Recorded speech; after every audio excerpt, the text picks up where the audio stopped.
Hey guys, picking up with stage 4 of the Oregon Trail gravel grinder, and this one was a doozy.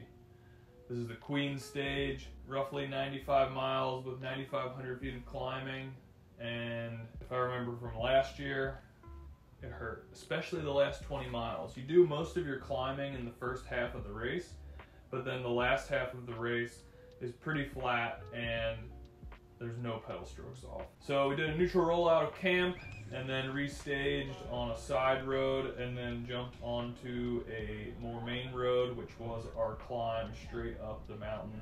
Starting off with another 25 mile climb. Again, the name of the game, hang on for as long as possible. Set some more big power numbers on this first climb. Chris, Pete, and Howie got away. I think Russell went over the top with him this time, and Eddie kind of dangled just maybe a minute and a half up in front of Sandy and I. So Sandy and I went over the top together, navigated some snow, hit a ripping descent down into Aid 1. We both stopped and filled up bottles, and then got back on pavement for maybe 2 miles before a left-hand turn up another, I think the first climb 25 miles, the second climb was 8 miles up to a pretty rough wagon road. Yeah, just trying to keep the pace pretty high here, just because from last year I knew guys were really exploding at the end of the race, so I knew that if we could keep it high, maybe we could reel Eddie or Russell back in come the end of the day. And Sandy and I went up over the top together, and that's where we found Russell. We found him floundering in some puddles off the top. There was a bunch of snow up there. This was like one of the big spots where they were using the skid steer to clear stuff. And it actually just opened up the day before we did this, so they got some intel from the moto riders that go out and scout the stage prior to us racing it, and they determined that we could do it. So they changed the course the day before, and that's why we're up here. So this was like roughly 40 miles in, we hit the Wagon Road, and then we had to traverse across the top of it for about 7 miles before dropping down a super fun 4x4 wagon road type situation into Aid 2. We all stopped there. Russell, Sandy, and I stopped there. I think Russell just exploded himself. He was trying to stick with those guys, and it just didn't work out. He might have had some shifting issues too. So yeah, so it was just us three, and I was stoked with that because more people to share the workload with on the second half of the day, the better. Like I said, all the climbing was pretty much done at this point. I mean, we'd done 32 miles of it. So now we were just kind of rolling our way to La Pine, the finish of today. After Aid 2, we jumped onto pavement for a hot second and then deviated from last year's course here. Last year we stayed on the pavement more. This year we hit some 4x4 OHV stuff and traversed our way over to the final kind of section, which was the worst section in my opinion. I'd almost rather have kept climbing. It's just this really false flat, super loose sandy bit.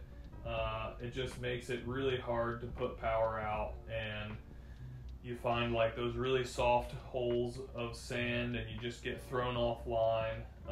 So the last 15-20 miles was like this, and the last 15-20 miles is when you're kind of bonking already. You didn't do your nutrition right earlier in the day, you're really screwed, and those guys were in better shape than me, so I was doing my best to pull through, but also like doing my best to save as much energy as possible. We popped out of that stuff onto the road together and made it to the final straight section. The finish was maybe a K up the road, and we could see Eddie up there just maybe a minute or so up, and we had a crosswind.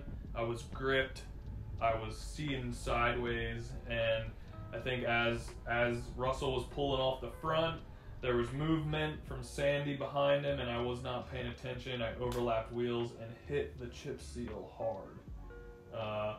Again, this was within a K to go. Made it through the whole stage, all the gnarly stuff, all the gravelly bits, and I crash on a straight paved section.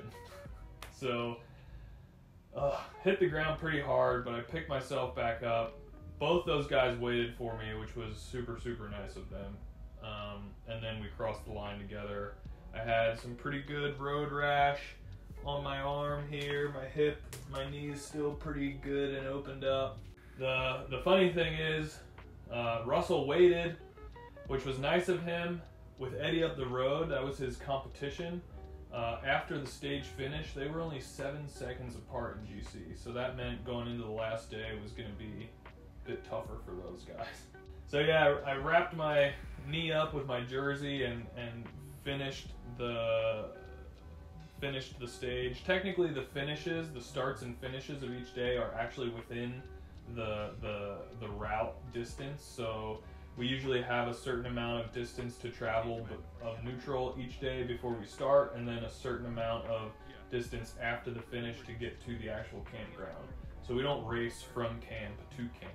Pedaled to Lapine, I saw the medics, they did a great job of wrapping me up. I had to get in the shower first, which, man, probably hurt more than any of the racing pain I'd received. Once in camp, everybody's hanging out, doing their thing. Lapine is like the least sought after area to camp. There's not a lot of shade. We're kind of just all in this field. There's a skate park. And I couldn't pass up an opportunity to play skate with Henry, which I lost, but it was still fun. Yeah, and then just spent the rest of the afternoon hanging out.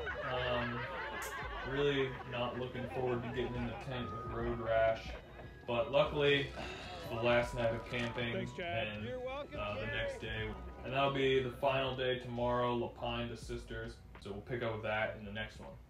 Thanks for watching.